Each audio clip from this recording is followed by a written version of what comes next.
We've got Corey Overtime Anderson on the show today. It's a very fun show. We share a lot of the same values when it comes to shooting small animals and just having fun in the outdoors. Corey is a UFC veteran. He is a MMA champion. He is one bad to the bone dude. But yet, he also loves getting out in the outdoors. It's the perfect balance to the fight life in Corey's mind. He does a really good job of getting his kids in the outdoors. We talk about the unique situation that Corey is in and how he gets to introduce a lot of people that have never been around hunting to the great outdoors. We talk about his journey in the outdoors. We talk about how he's gotten his kids out in the outdoors. His first deer he got to shoot with his son. It's a really cool story, guys. It's a fun episode. It's a good episode. Welcome to the Bear Archery Podcast, brought to you by our good friends over at ScentLock. I hope you enjoy.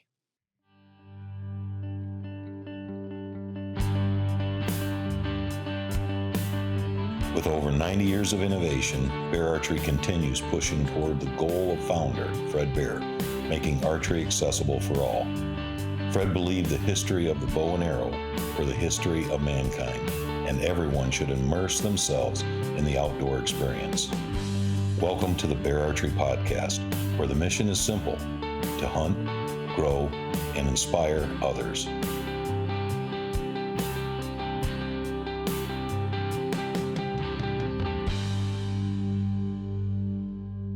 Guys, if you've been around hunting at all, you've probably heard of a little company called Muddy. I have learned that if it says Muddy on it, I can trust it. From tree stands, ground blinds, trail cameras, to all the accessories. If it says Muddy, it's a name I can trust. I love their tree stands. I love their ground blinds. I love their trail cameras, the new Merge and their Morph cellular trail cameras. They're phenomenal, especially when you pair them up with a solar panel and they last forever. Guys, I would encourage you to check out Muddy for all your tree stands, ground blinds, all the accessories, bow hangers, harnesses, everything tree stands or ground blinds or accessories related. If it says Muddy, I know that I can trust it. Guys, I know the new Rage. The new Rage is these super light tree stands that cost like $400. And I'm like, well, why would I spend $400 on one when I can spend $100 and get four tree stands that are all going to perform? They're all going to be safe. They're all going to be comfortable. Guys, Muddy is the gold standard, in my opinion, for what a tree stand and a ground blind and trail cameras should offer you. So, guys, go check them out. They are phenomenal. And I promise you, if you're shopping at a Dick's, Academy, Bass Pro, Cabela's, anywhere, if it says Muddy, I promise you it's a name you can trust. All right, Corey. So before we jump into the heart of this conversation, which I'm super excited to talk about some things with you, give us an introduction to yourself, man. Kind of what all you do, and obviously people know who you are when you walk around ATA. Everybody wants to shake your hand, and but give us an introduction to yourself, man. Corey Overtime Anderson, 10, 11, will be 11 years in March, professional MMA fighter. Been ranked in the top 10 my whole career, fighting for the belt in Bellator on March 22nd in Belfast, North Ireland. Outside of that, I'm a diehard avid hunter and outdoorsman. I'm ready to say I was out with the e-bike, on the e-bike with the kids right before doing this, trying to get out and hunt and shoot my bow as much as possible. I'm not training or just ripping and running, so, I mean, pretty cool, laid-back guy. You see at ATA, I mean, I get to hang out with anybody, shake hands, introduce myself to whoever. A lot of people see me because I don't smile often and get intimidated and think I'm this big D-bag or a-hole, but then you actually introduce yourself or say something and you find out it's completely different. So what made you choose a career getting punched in the face? Like, what made you go, yeah, that's what I want to do for a living? I was literally just talking to somebody about this at the gym the other day. It was more like the life chose me. Yeah, I tried, since I was a college wrestler, I always had teammates that did MMA or whatever. And my freshman year in college, I had broke my leg in 3, and my brother-in-law was a professional boxer. So he was like, oh, we can do some boxing, we can do some rehab, blah, blah, blah, get you moving your feet. So I did that. Like, well, you're already doing it. You might as well take a couple of amateur fights, see how you do. And I won those, so I'm 2-0 as a boxer. And then some guy offered me to go pro and wanted to pay me. I was like, nah, because I can't. I'm a college athlete. I'm getting paid to wrestle like a full-ride athlete, so I can't. And then over the years, it was just like I had no interest in getting punched in the face. You know, it was cool. But like, I don't want to do that. Everybody should be an MMA fighter. You're moving and you're just so light on your feet and you're athletic heavyweight. You could do well. Like, nah, I'm cool. Then some guy like, oh, would you coach us? So I was coaching guys and doing striking with guys. And every year, there's always a teammate or somebody that said, you should fight, you should fight, you should fight. And then my senior year in college, Ben Askren was actually one of my coaches. And he said the same thing, like, man, you would be really good at MMA. And at the time, he was the Bellator 170 champ. And again, I'm like, I ain't got no interest. You know, I want to wrestle, go out and try for the Junior Olympics or qualify for the Olympic team, whatever, blase. So I made it to Nationals. I finished second. I lose in national finals. And he texted me saying, congratulations. And one day I was working with him. I said, yo, when I'm doing wrestling, since you was an Olympian, can you help me like train for the Olympics and stuff? Like, yeah, for sure. We text him, say, congratulations. Now we start the next journey. Meet me at this address tomorrow. Well, or not tomorrow, but was like next week or whatever. So I go up to that address, and it happened to be an MMA gym. And Ben was like, yo, what is this? I got my wrestling shoes, my wrestling workout gear. Like, where we at? Hey, look, man, I know you thought we was going to do some wrestling, but I just want you to try this. Just give it a try. Try it one time. If you don't like it, I'll never bother you again. Just give it a try. Let's see if you like it. And I didn't try it that day. I was like, nah, I ain't doing this, man. I'm out of here. And I came back the next morning. Like, I couldn't sleep all night the whole way home. The gym was like an hour and a half from my house. And the whole way thinking, like, I should just at least try it. Who would know what? I should at least try it. So I drove the next morning, tried it, and it ended up being sparring day. And I was pretty good at it. And the coach said then, like, dude, if you did this for real, like, you say you're not a fighter, but if you fight, you can be in the UFC within 3 fights. And within 3 fights, I was an Ultimate Fighter, and the rest was history. That's awesome, man. Now, where does hunting fall into all that? Were you a hunter, you know, born and raised a hunter, family of hunters, or were you an adult onset hunter? Where does hunting fall into that journey? I was born into hunting, but it wasn't whitetail hunting. We grew up breeding beagle dogs. We had horses. Nice. We had our own farm and everything. So every weekend in the wintertime, it was rabbit hunting. You know, we load the beagles up, go out and run them. Up and down the tracks, the fields, whatever, chasing the rabbits, walking across the track. You're about to cross. And that was it. And fishing, all that. It was always outdoors on the weekends. And it was all like 12 or 13, because I was in high school. I was in high school at 13 years old. And me and my dad went to this Chinese buffet that was up in Northtown Mall. And as we walked by, it was this new archery shop in there with a range, 3D range in there. And the target was going down. And it pop up. And you see everybody draw and start to shoot. And I draw back down and do it again. We sat there and watched at the window for a while. Like, what is that? And we went in, asked questions. And the guy like, oh, 3D archery, this and that, blase. And then at that point, we didn't know you can hunt with it. We just got into that. Started shooting 3D archery probably like twice a week. And me, my dad, my cousin got into it a little bit. And then I was probably, my junior year, because at this point I'm driving. Junior year, I'm in football practice or wrestling practice. And tell one of my teammates, football or wrestling. Tell my team, oh, what you doing after school? Well, me and my dad going to shoot our bows. Like, oh, you deer hunt? I was like, what?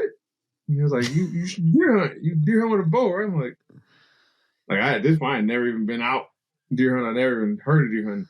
I just knew rabbits and coons and squirrels. So I'm like, what is deer hunt? Like, yeah, you never deer hunting with your bows? Like, wait, you can kill stuff with this? Like, yeah, people do it all the time. He's like, tomorrow morning, I'll pick you up. Be ready at like 5:30. I'll pick you up before school. We'll go hunting. I'm going to show you how to do it. You got like a tree stand or anything? And my dad had an old climber that he had bought from somebody, but we never used it. And that was the start of that. That's awesome, man.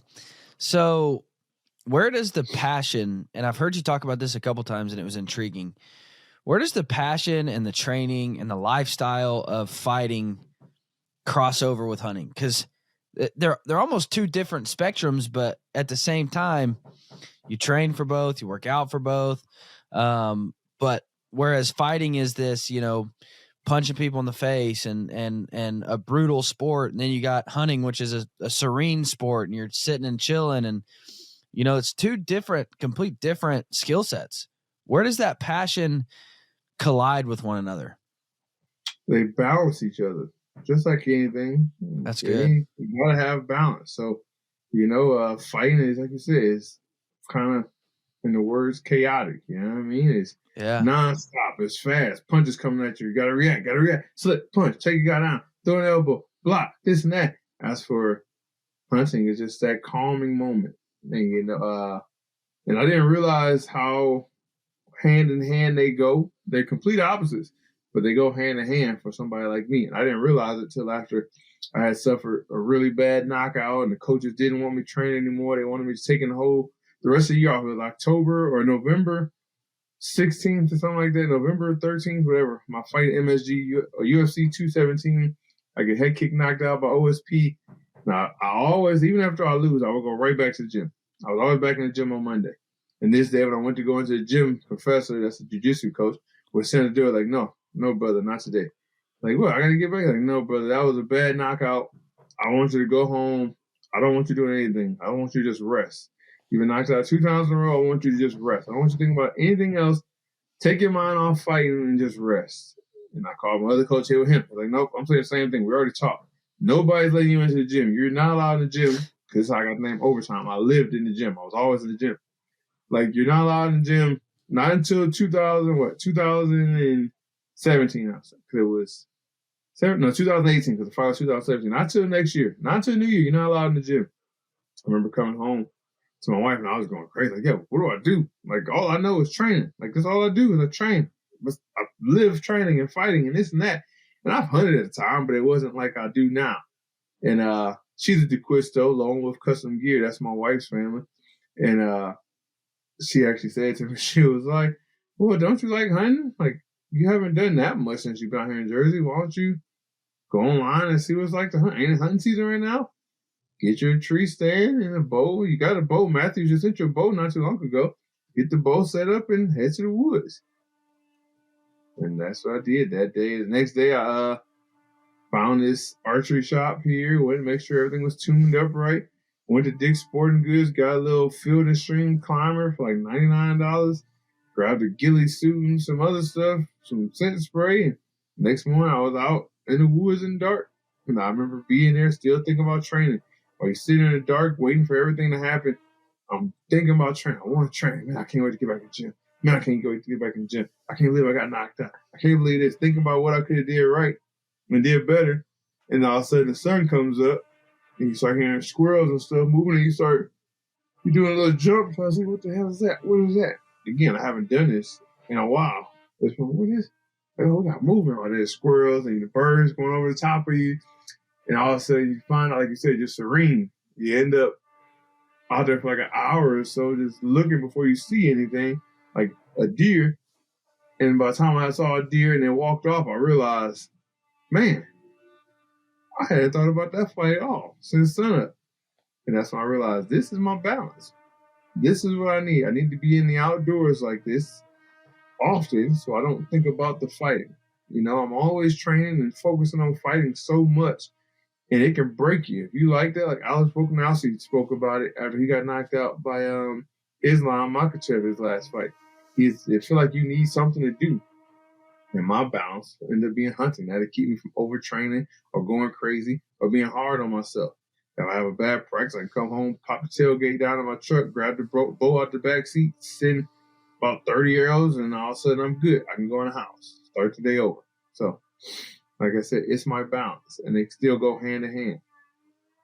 Now, one thing that you said that I find interesting was that this whole journey started with no intent to hunt. You just enjoyed shooting a bow. And I tell people that all the time when you start talking about archery and you start talking about just the release that it is and just the fun that it is and, get out and shoot a bow. They're like, well, I don't want to hunt. You don't have to hunt. You can just shoot a bow. You can just get into archery. Now, is that a great transition to get people into hunting? Absolutely, it was for you. So what do you say to that guy who, maybe they've started shooting bows and they've fallen in love with the sport of archery, but not taking that step into hunting? And I think being a UFC guy, I think Joe Rogan has done more for the sport of archery than anybody else, hands down. Because he's a voice that not only promotes hunting, but he promotes just, hey, this is archery. This is a fun way to get outside, to spend time with the kids. It's something you can do every day, rain or shine, indoors, outdoors. You can just enjoy doing this. So I think, especially through COVID, there was a lot of people that picked up a bow and just started shooting, but yet they've been on the fringe about taking that step into hunting. What do you say to that guy or that girl? You don't, well, in my experience, you don't have to say anything to them, because my wife was the same way. She's like, oh, I want to shoot a bow. I don't want to hunt. I don't want to kill animals, this and that, this and that. Then when she got so good where she was shooting lights out with her bow out to like 40 yards, she was like, I want to test myself now. I want to see if I can actually do that on the real animal. Same thing with Frankie Edgar. Frankie Edgar, UFC Hall of Famer, newly inducted during COVID, like you said. We ain't had nothing to do. Gyms wasn't going. He asked if I can get him a bow. I reached out to PSC. They sent him a bow. I got it set up for him. He asked, yo, can I come in the house and take some lessons? Like, yeah, come on. He'll come over here often and bring his truck, and we shoot in the yard. And I'm like, bro, I want to hunt. I want to go out and see if I can do it for real. It's like, you really don't. I feel like when they really get into shooting, it's kind of like a high. If you smoke weed for the first time, you get high, and then it's like, oh, I want to feel that same feeling you felt the first time, but you'll never feel that feeling again. And so the addiction grows stronger, and how people end up on hardcore drugs, and they always searching that first high. And that same thing goes with, once you get to the point where you shooting lights out on a target, it's like, it's fun, but it's not as intriguing as it was when you first started shooting. It was like when you first started shooting, your goal was like, oh, I want to shoot all 5 of these arrows and hit the bullseye. That's at 20 yards. Now you hit all 5 at 20. Then you go at 30, 40, 50, whatever. You're doing the same thing. It's like, man, this is fun, but now I got to find another way to test. You can either go really long distance, or from my experience, everybody say, yo, I want to go try to kill one. Can you take me out? But yeah, send them the Hunter Safety Card app, whatever, to do this course. Once you pass that, go to the store and get licensed and hit me up. Or you can do an apprentice and I'll take you out, whatever it is. So I've had 3 people that I've taught to shoot a bow, never seen a bow, taught to shoot a bow, wanted to go out hunt, and successfully killed a deer. You know what I mean? But that's all started. I never pushed it on anybody. I think also in the pandemic, though, when the stores was getting ramshacked with meat and toilet paper, it was like a survival tactic people started thinking about. It's like the food wasn't there anymore. So like, oh, if I can get venison, Corey always got venison. He always got freezer full of meat. If I can kill one, that'd be cool. And then also, like, if everybody thought the world was going to come to an end, now you can provide. You know what I mean? If the stores is no longer open, you go out and kill your own, whether it's a bird, a squirrel, a deer, whatever it is. And then from there, it's just kind of like a slippery slope. Once you get that, you want to learn how to do gardening and all that extra stuff. And then you can live off the land. But if you had to tell somebody, I'd just say you can kill your own food. Live off the land. That's the thing. Everybody do GMO and or no GMO and organic and all that. It gets no more organic than sending an arrow straight from the tree to your deer, pulling it out, processing it, and throwing it on the grill. There's nothing in it. There's no additives, no anything. Natural. I think that was one of the best things, outside of people just getting into archery. And you talk to anybody in the outdoor industry, COVID was a good year because everybody wanted to get outside. Outside of just getting people in the outdoors, the relationship to meat changed everybody's mind about hunting. Because there were people that were calling me saying, dude, I can't get any beef. Can I have some venison? There were people calling me that I had heard before say, I don't like venison. I'm not going to eat it. But then when COVID comes, they're calling saying, dude, I need meat. Can I have some meat? And I'm like, I thought you didn't like venison. Like, yeah, but I can't get any other meat. And I'm like, yeah, sure. Come get some. So I think it was really good to teach people that relationship to their meat. However, I wanted that you said you've gotten 3 people involved in hunting now. You have a very unique opportunity. The people that I'm around are hunters. I mean, I'm around hunters. And if I'm not around hunters, I'm around people. I live in Wellington, Kansas, dude. Everybody has been hunting, knows somebody who hunts. It's never like, oh, you're a hunter. What's that like? But you probably get to talk to a whole lot of people that have never been around or been introduced to hunting. So given that unique situation, what do those conversations generally look like for you when you start talking about hunting to people who've never seen it, heard about it, been around it, know anything about it? I mean, it varies. The people that love eating meat and stuff, you tell them, man, that's cool, you kill your own. I want to do that. Yo, that's something like I can do. Like one of my jiu-jitsu coaches, like, yeah, I could do that too, right? Like I can go with my handgun. Like, no, you can't just go out there with a handgun. This states you can with a handgun, but New Jersey, you can't do that. Like, what? They be in my yard. I can't just shoot them and you come over and process them. Like, no, coach, you cannot do that. That is not allowed. Not in New Jersey. And don't tell them I told you could either. Then there's some people that be like, oh my God, I can't believe you killed that harmless animal. But then I go to a barbecue or a party or something and I'll see that same person eating a burger. I'm like, you do know how that pig, that cow or pig, whatever it is you're eating, was killed, right? It was way less humane than what I'm doing. Like, I put an arrow through it. It go about 20, 30 yards. It might be alive for a minute or two, and it's dead. That cow or pig, whatever you're eating, it was bred, born and bred to get as fat as it can, pumped with all kinds of stuff, and then tortured in a slaughterhouse to give you that pork chop or that burger, whatever it is you eat.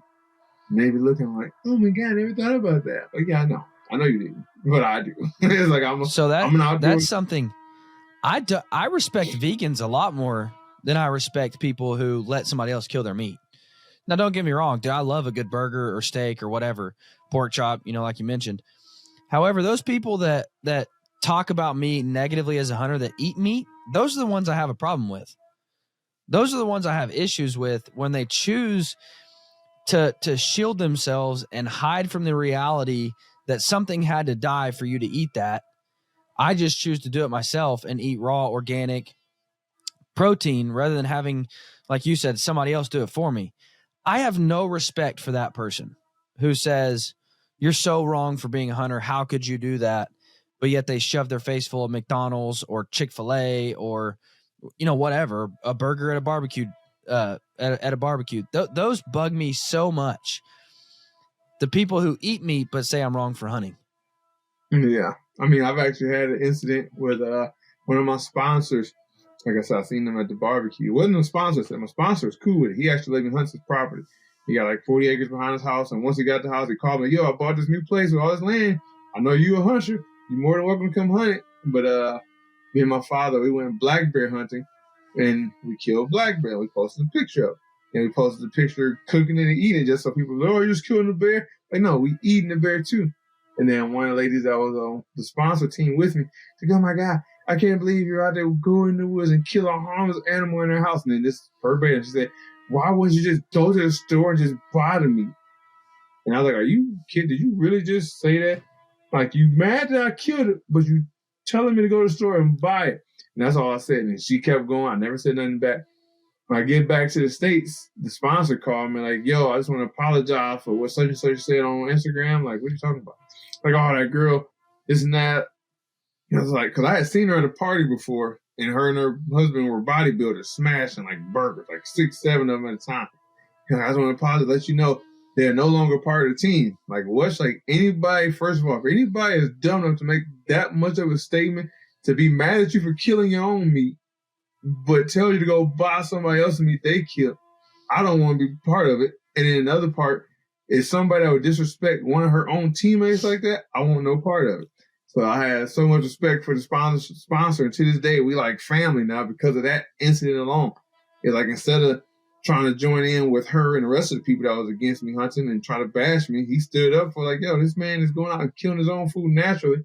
And he actually asked me to bring him some. And he filmed himself grilling up a venison steak and eating it. So if anybody has something to say, say it to my face and you can lead the team too. So like, it's a crazy world. These people out here that think like the food just was grown or the meat was grown from the ground and just ends up in a package on the store shelf. It's wild.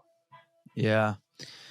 And not only that, like they hide themselves from there's a massive disconnect from if you want to eat, something dies. And even the people that think I'm a vegan, nothing dies because I eat.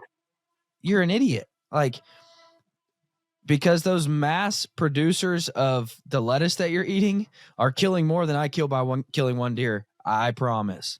But they just hide themselves to the fact that there is a circle of life. And if you want to survive, something dies. That's how it works. That's how it happens. Guys, you've probably heard the saying, if you don't use it, then you lose it. And the same is very true with your feet and your ankles.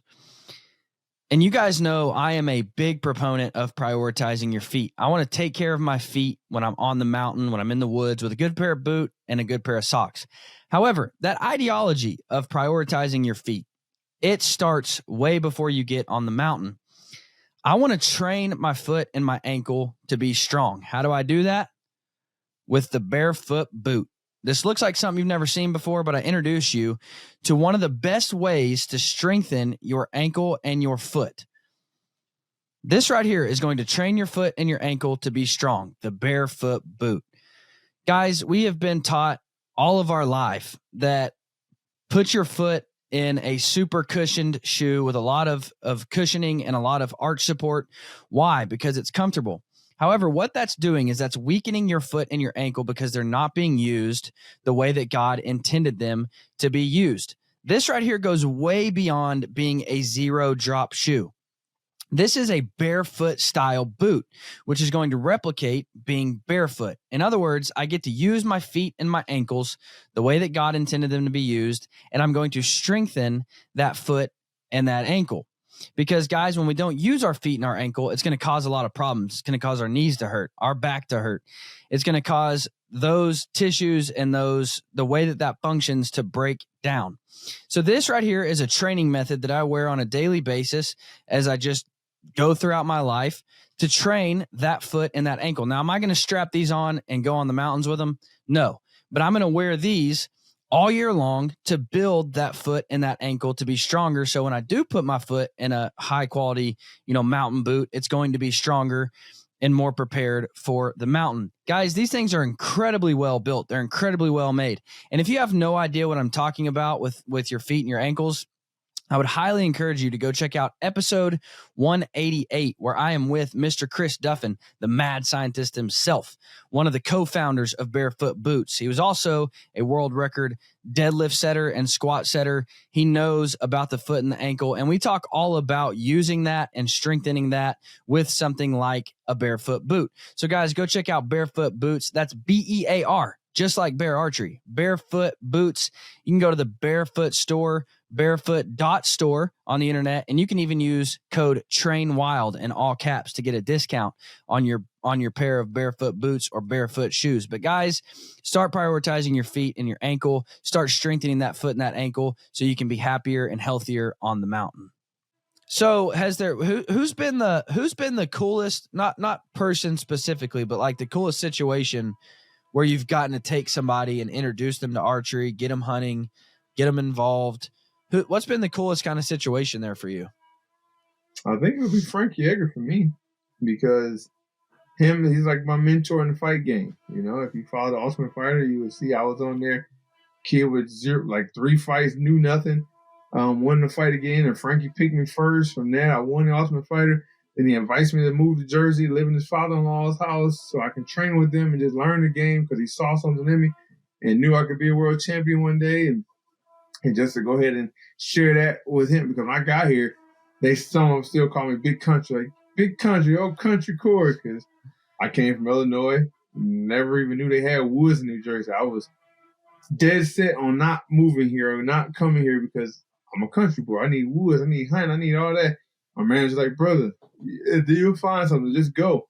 And then Frankie was like one of the first people to actually show interest and want to do it. I got on the bow and he took it serious. The only thing we haven't got him out to do is hunt. Everybody else I've taught, I got him out to hunt. Him, he's just so busy with his schedule. He always asks me at the gym, like, yo, season's in, when can we go? And when I go, he's just always so busy. But just to see his excitement, and then he got a podcast. His podcast host, Roger Matthews from Jersey Shore, he also said, oh, PSC sent me a bow years ago.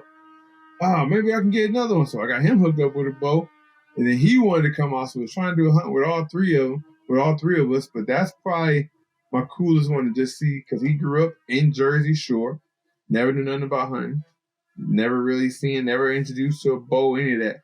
And after I taught him how to teach here, and he was going to the gym, raving everybody, like, bro, y'all got to do it. It's so therapeutic. I see our Corey out there all day. Like, that's why Corey hunts, then come to practice and leave practice and go back hunting. It's so therapeutic. Just shooting the bow, nothing else matters. It's just like, you focus on that little target, and once you hit the bullseye, it's an adrenaline rush. Like, so that's probably the coolest to see how excited. Somebody, Frankie, been a world champ, been to the top of the top and the lowest of lows in the fight game, can get so excited over something so small that means so much to me. And like it got to the point where he turned his garage into like a target area. He had targets in his garage shooting from the street because he lives in a neighborhood into his garage. But then like his wife would be posting videos from the house, like walking out of the garage over him shooting, like, yo, Renee, that's not smart. Like, Frankie, maybe you should shoot somewhere else, bro. That's the only place I got. She better not come out. Like, no, that's not smart. Because that arrow could ricochet at any point. And she was like, I don't care. If his arrow hits me, he got to take care of the kids. I'm like, I don't know if it works that way. But yeah, like, he got that much into it where he doesn't have a yard where he can shoot. He really lives in a subdivision area. A driveway going to the driveway, or a driveway going to the garage. He puts a target in the back of the garage, a big old target, and goes out in the cul-de-sac and shoots up his driveway. And the kids and stuff walking around like, yeah, you can't do that, Frank. Just come to my house. You come shoot at my house. I got property, bro. Come shoot over here. But he just wanted to shoot his bow. He was that excited to keep shooting and getting better. Was cool for me to see. Somebody that's been through and done all he's done to get that excited over something so small. That is cool, man.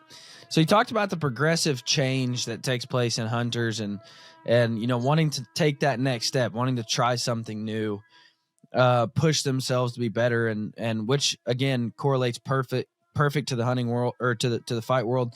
But what's that next push for you? Like you're a successful deer hunter. What's that next push for you? What do you want to try next? Go to the next level and be a better outdoorsman, better sportsman, better hunter. So my next thing for like after fighting or into hunting, period. What do you mean? In hunting, what? How do you want to continue to push yourself in hunting? So my thing, I want to get an elk. That's my next bucket list goal. That was last year's goal to go on my first elk hunt. I did that. Me and my brother-in-law, we went. We're unsuccessful over the counter in Colorado. We called in one. We put a stalk on another.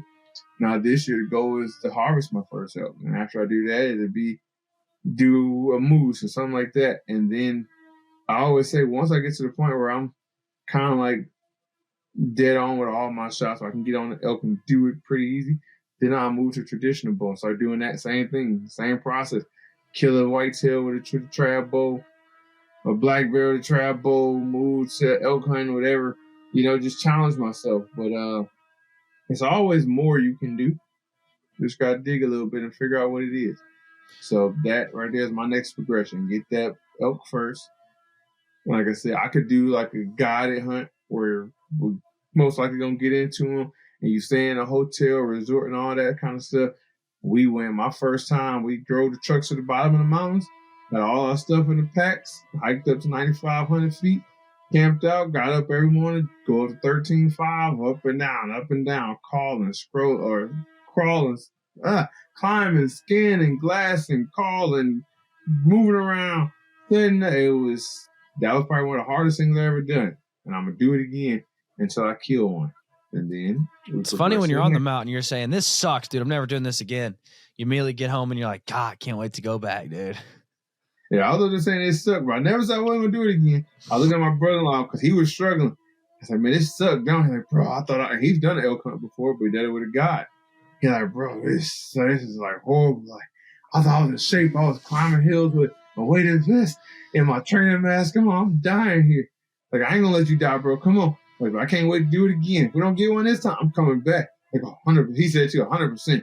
I'm coming back. This is the way to do it. This is it. Like, you're really out here.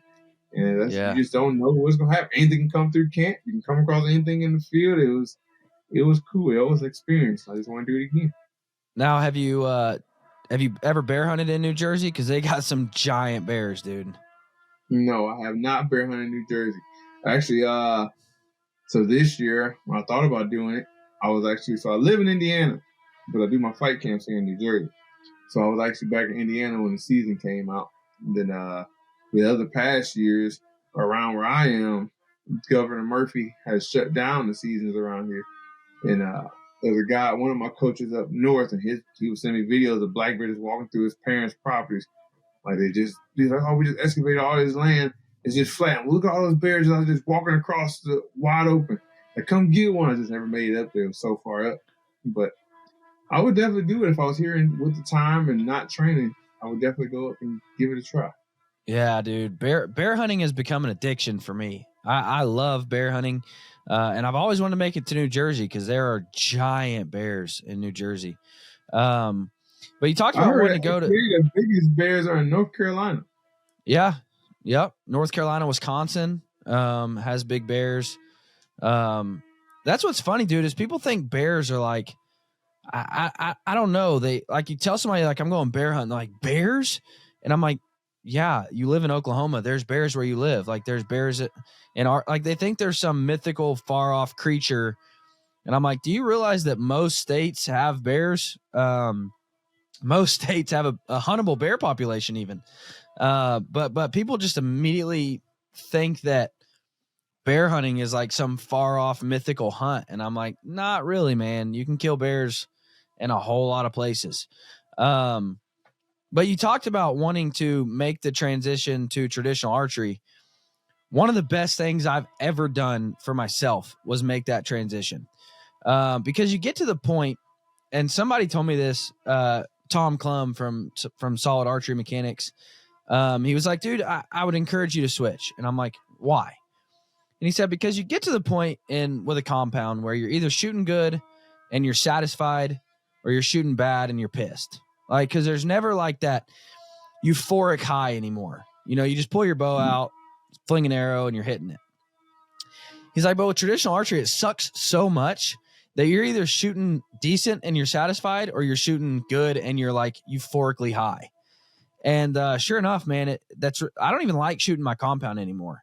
I do every once in a while, but because he's right, there is no, you know, I can take a year off from shooting a compound, go out at 40 yards and hit a target. But with a recurve, it takes daily practice. And there's still days where you go out and you're like, dude, this is just not for me today. Like, what happened? And so it really is like, it's the most challenging thing I've ever done to make that switch.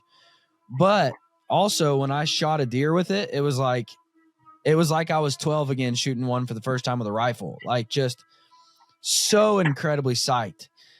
When I shot a bear in Idaho with it last year, just so incredibly high on life, dude, that you just shot one with a recurve. And it's just so much different, man. So I'm excited to watch you make that switch because being a competitive guy, being somebody who obviously likes just going through sucky situations, I think you'd enjoy it a whole lot. Yeah, well, I don't think I'm making that switch. Sometime just yet. I got to get my elk first, then get my moose. Then I'll probably start switching for whitetail. But until then, I got to have my success rate. I got to have some kind of success rate. You know what I mean? I want to start completely at the bottom and don't be getting nothing. I'll be mad at myself. But then that's the thing. I'm the kind of person, like, once I start something, I'm not going to start like, I don't have success and just go back. I'm going to keep going. Like, I'm getting frustrated. And think, too, even with a compound, it's so, I'm such a big guy, it's kind of hard to stay completely blended in the tree. When I stand up to shoot, unless I'm in the saddle behind a big tree, there's a lot of brush, they usually pick it, and I don't even move much. I'll be sitting there just, like, the other day I was out here in Jersey, still open whitetail, in between two trees. I'm thinking it's perfect, you know, perfect setup, got some trees behind me, backdrop, and I've been standing up the whole time. Never moved, got the camera going, where they coming from, never moved, waiting. And one deer in the back, and the wind is in my face. I can't smell it. One deer in the back, having to look up, and I see his head start doing this and looking dead at me. And it starts stomping. And all the does look at me, and the one doe is like 20 yards. I'm still sitting there still. Never even moved, just still looking there, just looking down at that one doe, look dead at me, and turn around. Like, you son of a, like, I didn't even move. Like, I'm leaning up against the tree, stiff as a board, waiting for y'all to come into my shooting. Like, how did you see? And it's just, I just think about, like, just imagine someone seeing this big 240-pound man just up between trees. Like, I'm pretty sure they've been through this area quite a few times. They've never seen this big blob sitting up here. Granted, they can't make me out. They just know something looks different up there. My pet peeve is when the does have been there for 20 minutes, 30 minutes, then they blow. You're like, if I wanted you dead, I could have killed you 84 times already. And you decide to blow now and throw a fit. They finish getting all their feeding done, they grazing. Like, all right, now let's let everybody else know. Don't come around here. Yeah, but I got to think with the traditional bow, it's like they got to get even closer. So if they really gonna pick me off, I don't know. We'll see. So let me ask you a question.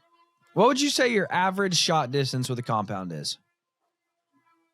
I mean, I like them within 20, but unless I'm in a blind, if I'm in a blind, 20 is fine because they can't really see me. They blend in, it's brushed in. With a tree, I usually set off from trails from 25 to about 33, 35.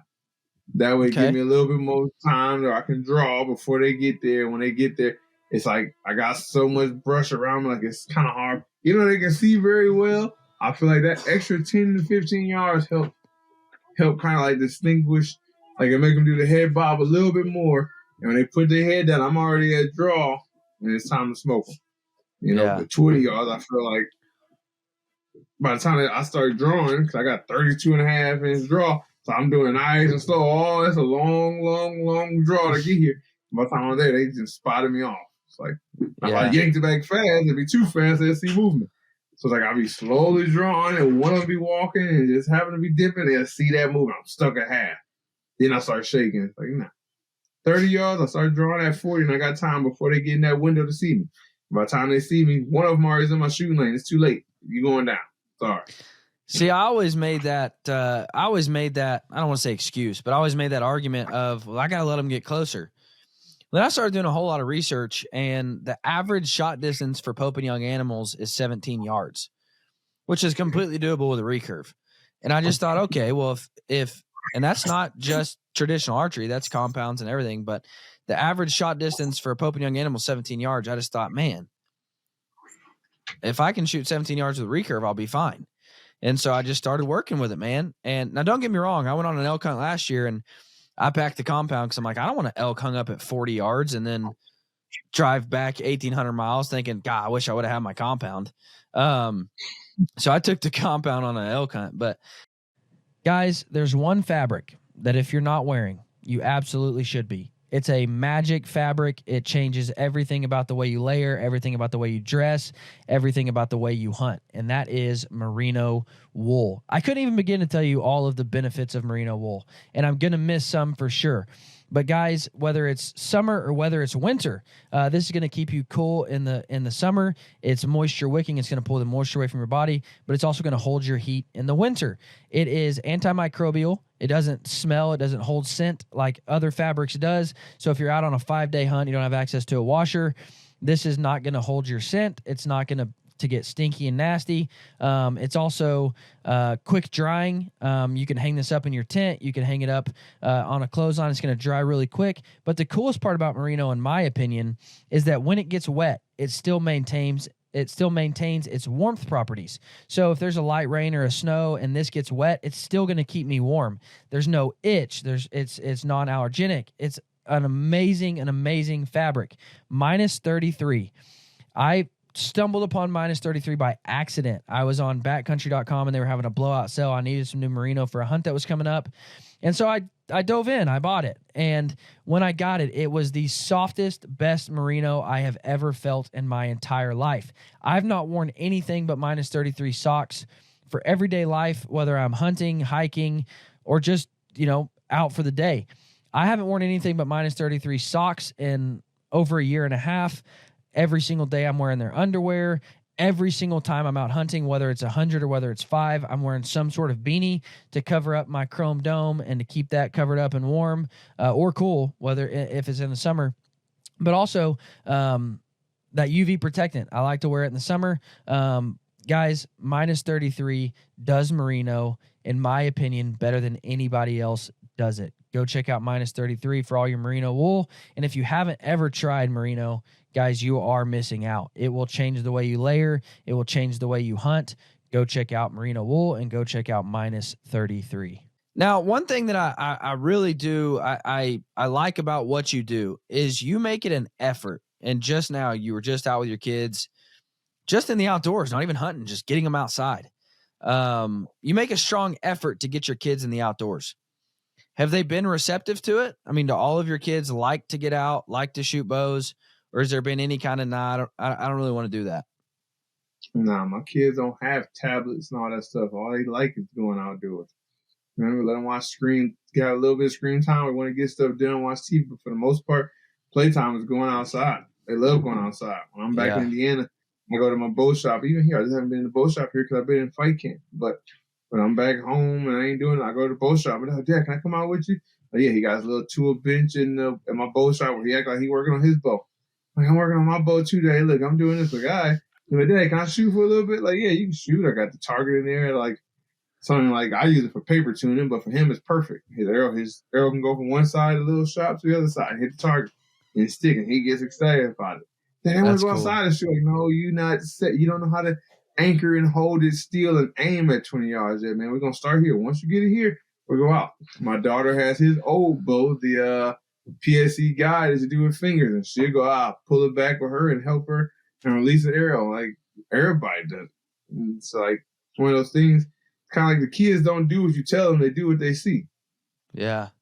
My son, they go to the gym and watch me train all the time. Well, guess what? Nah, Dad, I want to do kickboxing. Dad, I want to wrestle. Dad, I want to do jiu-jitsu. Well, he does jiu-jitsu now. He's done kickboxing, and that's the things he likes because that's what Daddy does. I don't push it on him. They just see that's what they Daddy do, and they want to do what Daddy doing. He likes it. I took him out hunting this year. We got our first doe together. He wanted to track it. Dad, let's go find it. He was so excited. All right, I'm gonna go put the e-bike up and bring back the side by side, and then we can go out. And that way, when we find him, we load him up. I'm like, okay. I told him what to do. Like, all right, here's the arrow. You see all that blood? It's a good hit, right? So what you gotta do is look. We in the bean field, like find the blood. Now everything here is yellow. The beans are dry, so it's gonna be easy to find the blood and follow it. Just follow it. Go ahead. Everywhere you see red, that's the blood. Dad, look. Dad, always to the deer. He loved it. Now he want to keep going hunting. Dad, can I go hunt again? Dad, I want to go hunt again. When can we go hunt again? It's like I don't push anything on my kids. I'm going to let them do whatever they want to do. But if they end up falling in love with the things I fall in love with, that's just even better. Dude, that's so cool, man. Yeah, this year was the first year. I took my son out last year hunting with me, but he was 4. And it's hard to get a deer to come 20 yards when you got a 4-year-old with you. This year he was 5, and so I took him out more. And there was one night where the hunting actually looked pretty good. And not to sound like a bad parent, but if the hunting was going to be good, I'd leave him at home. I didn't want him to blow it. But I just said, you know what? I'm going to take him. It's middle of the rut here in Kansas. I mean, picture perfect. I said, you know what? I'm going to take a decoy. That way, if we do see deer, it'll be interesting for him. And, sure enough, we had a buck come out about 120 yards and, really wasn't a giant. He scored 125 inches, barely made Pope and Young. And I just told my son said, Dad, can we shoot him? I'm like, if you want to, dude, we're going to punch an arrow through him. And so I start grunting at him and rattling at him, and he locks eyes with that decoy and comes in and bows up on that decoy. I mean, picture perfect for a 5-year-old to be watching this. In his eyes, I look over and his eyes are just massive.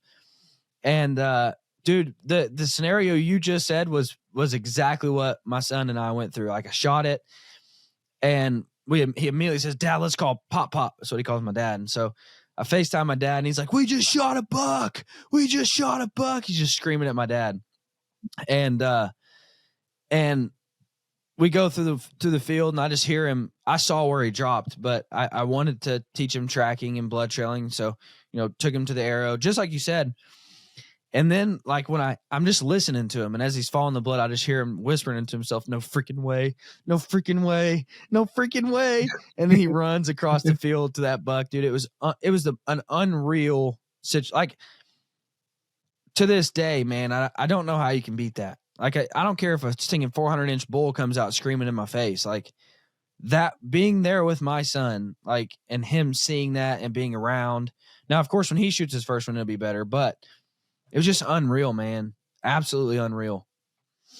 That's exactly what I told everybody. That's probably one of the greatest memories I have in my life. But even better than fighting everything, they also done nothing compared to that. Like, seeing my son get that excited, tracking blood and finding that deer. Like, when we came around, it was like the deer ran across the bean field and died in the little trail that we drive the side by side on. But it's like tall grass, kind of like, not like switchgrass, but just tall brush that I left up so they don't see us walking. And like was walking, as soon as he popped out, he looked at him like, Dad, look, Dad, here it is. Like, yeah, man, that's the deer.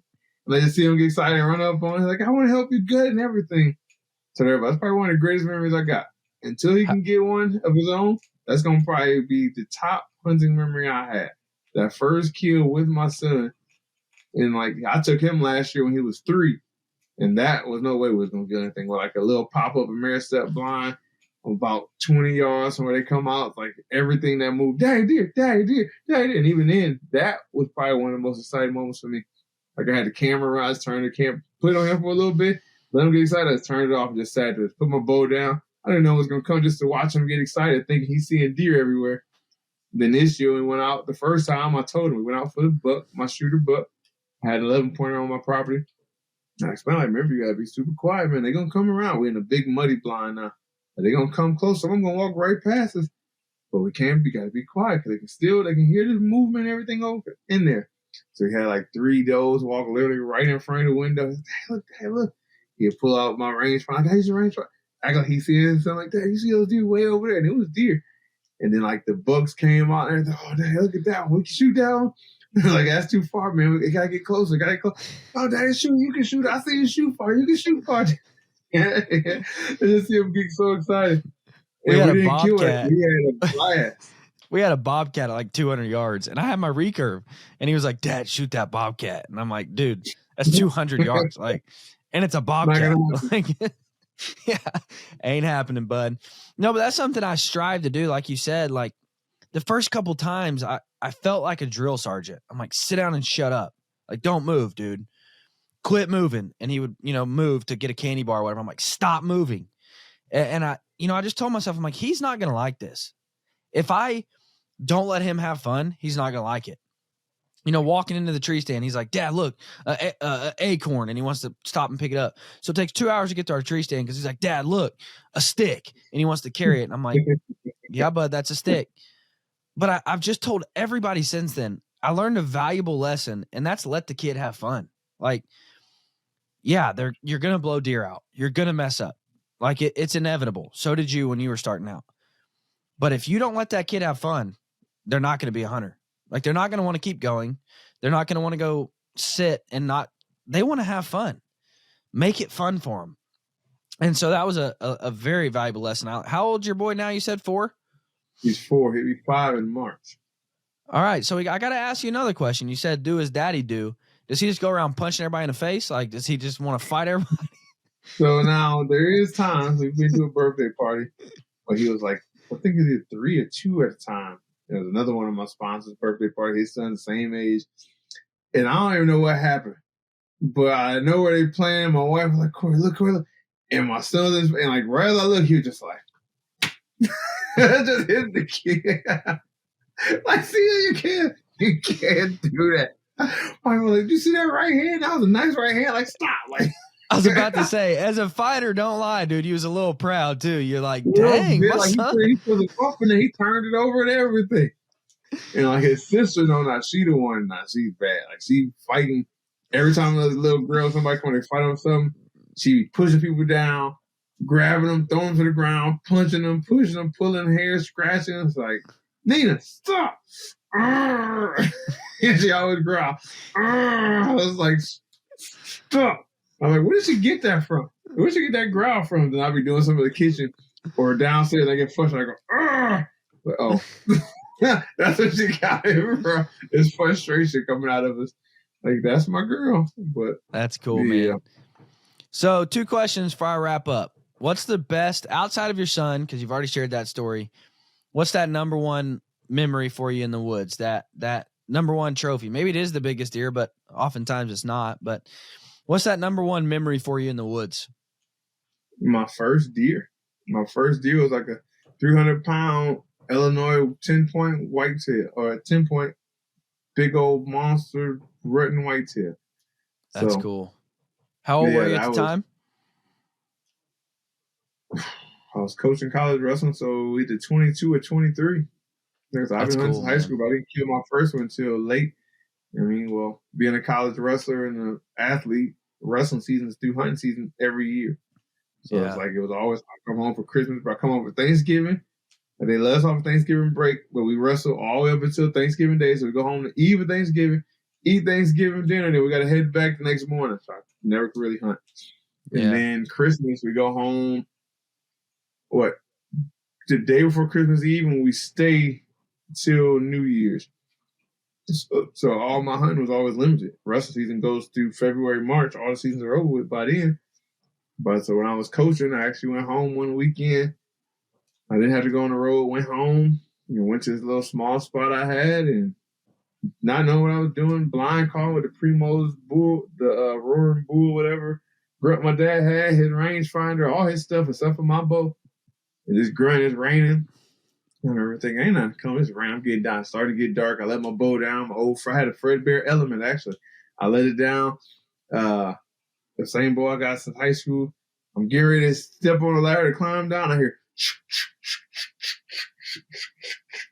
I'm looking around like, is that the rain? Like, what is that? All of a sudden I see some white flicker in the woods. Like, oh, what is it? And all of a sudden it's a buck just running straight through. He's coming to that grunt call straight to me. He runs out in a little small beam field. I jump back in the tree set. I pull my bow up, and he goes to the beam field, and he stops literally like right in his open. So it's like a bunch of trees overhanging. There's like one open, like literally. So his vitals is like my mouth, like right there in between the trees. And I was like, oh, this is God telling me. This is it. We draw back, smoke him at 25 yards. He run off and pile off in the other field, probably 40 yards on the other side of the trees. And again, I was like, it was like an adrenaline rush. I didn't know what I was doing. Never tracked a deer before. Never good at deer. None of that. So I'm running around. It's getting dark, trying to find him before it get dark. But they're like, just calm down, find blood, blase. I run. I go through the woods or through the trees and step in the other field. And they're like, oh, I found him. I was like, all right, start dragging him back. Because I was driving my dad's excursion to go because I was back home visiting. I had a car. I drive him up to where you parked. I meet you with a truck. And it's raining. I'm in a muddy bean field. And I'm grabbing by the antlers. I'm just pulling them through the mud. And I ain't thinking about gutting him, nothing. I don't know anything. I'm just dragging this big-ass buck through the mud, slipping inside and laying on it. Come like, oh, my God, look at that big buck. That's you. Yeah, man, it's crazy. I get back and my dad is spot like, what are you doing? Like you said, meet you at the spot. He was like, you gut him first. Like, gut him what? He's like, you don't have a knife. You don't have gloves, anything. At this point, my dad's killed several deer. I haven't killed anything. Like, wait, you gotta have all that? He was like, boy, what are you even doing out here? He pulls a little box cutter knife off his side, like, here, get that deer. And that was like, it's the learning of, I didn't know anything. The excitement I had to shoot deer, to walk up on a deer, dragging that deer, sweating stuff through the mud and the rain. And just, that's one of my core memories because that is how I got addicted to it. Ever since then, I was like, I wanted to kill deer.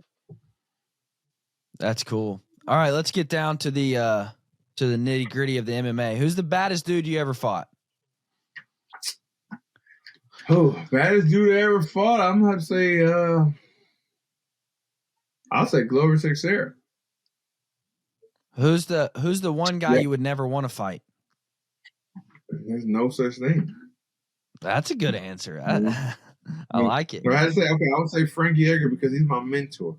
I never want to fight Frankie Edgar because he's my mentor, but there's nobody out there that scares me. And nobody I'm ever going to say, I ain't fighting him. I don't want to fight him. If anything, I would say closest to it would be Francis Ngannou because I've seen how big and see what he can do. But they gave me a contract and they put them dollars and them zeros at the end. But yeah, you fighting Francis. Like, all right, let's go. We got to fight Francis. Time to get paid.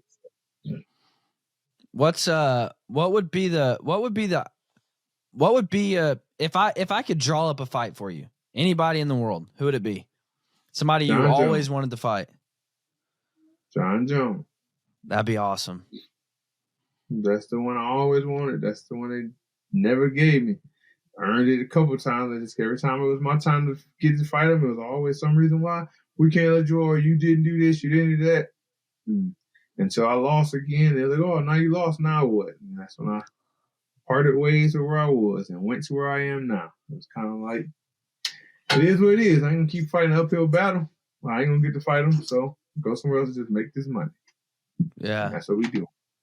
Who's the coolest guy you've ever had the ability to get to meet? Like if you were to just say, I'm glad I got to meet that guy. Probably Joe Rogan. Yeah. It's pretty like it was. Did you guys get to shoot bows together? Yeah. Y'all see, you don't even follow my social or my YouTube then because you would know that. We got an episode up on YouTube of us I shooting will the bow now. together. Yeah, me and Joe Rogan, we did the podcast, and when he called me or hit me up on Instagram and asked me to do the podcast, like, make sure you bring your bow too. I was like, all right, bet. And we went out there, we talked fighting for like 2 hours and 45 minutes, and he wanted to end the show like, yo, what the hell you doing? Like, I came here to talk hunting. I don't care about this fighting stuff. And we talked hunting for like another 45 to an hour shooting bows. And like, you brought your bow, right? Like, yeah, let's go shoot our bows. Like, let's go. And he had the Tecmo hunt inside the studio, and we shot that for like 45 minutes to an hour. But yeah, that was probably the coolest because just not only like he knew me from fighting, but even when you're in his own space, he makes it seem natural. You end up acting like you're just hanging out with your homies. Like the podcast is just, you're literally just jaw jacking, laughing, having a good time. He ripping it, smoking weed, drinking, whatever he's doing. It's just like no pressure, just hanging out. Just all the different doors he opened for you once you get to know him. It's like if you need a hookup or needs help or something, I know a guy, let me reach out real fast. I got you. So that's a good relationship I'm proud to say I have, and that I have met him in my lifetime. Now the real question is, did you outshoot him? I mean, I think I did. Oh, There it goes. So it's like it based off your shots. I actually would say I got screwed in one. In a real buck incident, like the way it was quartered away, but I was aiming at that front shoulder, it would have been a hard shot. But since it was hard quartered away and I shot it, hit like further back, and it was like bad shot, which scored me like, I think it was like up to can't remember the point system, but it went from perfect shot, good shot, okay shot to bad shot. And pretty much all my shots were like perfect shot, or good shot. And that one, it gave me the red, bad shot. So I think that kind of set me back. But that doesn't matter. You outshot him. That's all you need to know. I mean, he only shot a couple just to show me how it went, and the rest he just watched me shoot. But I was pretty dead on. Like I was showing out. You know what I mean? I came with the A game. I was showing Joe Rogan, I'm a shooter, baby. And he said at the end of the episode, hey guys, just so you know, Corey Anderson, he's got archery skills like this. He can shoot. Yeah, like I was on it. Bow, bow, bow. I was having really what happened was he saw you shoot like the first four, and he's like, yeah, I'm not going to shoot with him. I can't hang.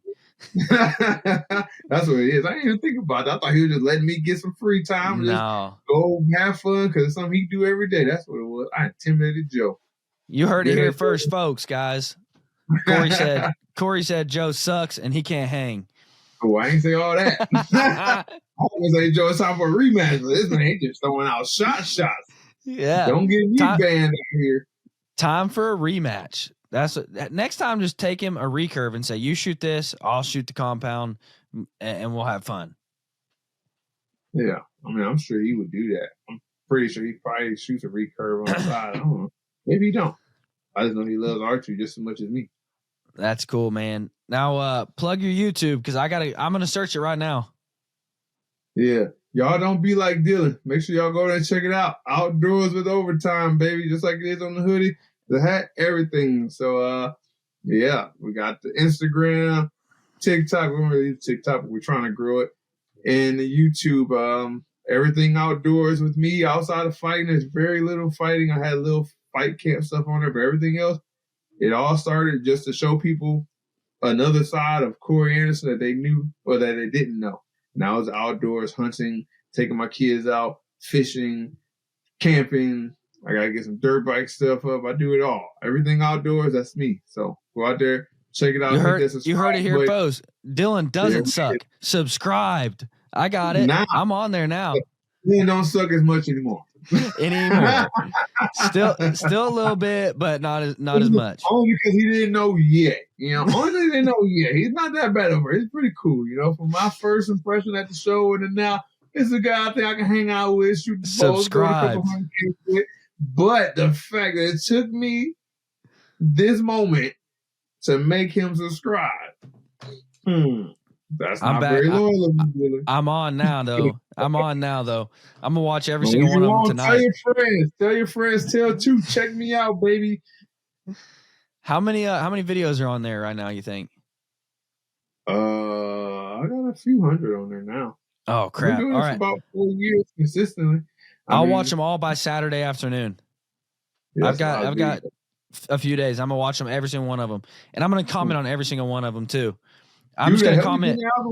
Bring me back. Push me back in the algorithm. New comments is fine. I'm just going to comment, Corey is better than Joe Rogan at archery on every video. You're going to start war. Somebody's going there and be like, what is wrong with you, bro? It's going to find some troll that's going to find your Instagram and they're going to be on your neck. I'll do it under an alias. I'll do it under an alias. Okay, there's a bunch of those out there, so I'll do it under an alias. That way nobody knows who's making the comments. There you go. You got to keep you safe because they gonna find you. They find you. These trolls is ruthless. Guys, if you have been around archery much at all, then you've probably heard the name Lancaster. And for good reason. Lancaster Archery is well known worldwide and they have an incredible reputation worldwide. Why? Because they're archery experts on all things archery, from bow hunting to 3D shooting, from recurves to compounds. If it's archery, they not only sell the products, but they know the products. Guys, Lancaster is your one-stop shop for all things bear archery, every compound, recurve, all the equipment. But outside of bear, they have everything you need, from arrows and broadheads to bow building equipment, everything. Guys, Lancaster Archery is a name that you can absolutely trust. They put out some of the best information that you can find just about anywhere. So I would highly encourage you to not only shop at lancasterarchery.com because you can trust in the products you're buying because they know about the products that you're buying, but also I would highly encourage you to check out all of their resources, not only on their website, but on their YouTube channel, because they are a wealth of knowledge on all things archery. So guys, check out Lancaster Archery. They're your one-stop shop, not only for all of the equipment that you could ever possibly need that's archery related, but also all of the information that you would ever need that is archery related. LancasterArchery.com. Go check them out. Guys, thank you so much for listening. Go check out Corey Anderson on Instagram and YouTube. Don't forget the YouTube or he will fight you. Don't forget YouTube. Guys, thank you so much for listening. Y'all have a fantastic week.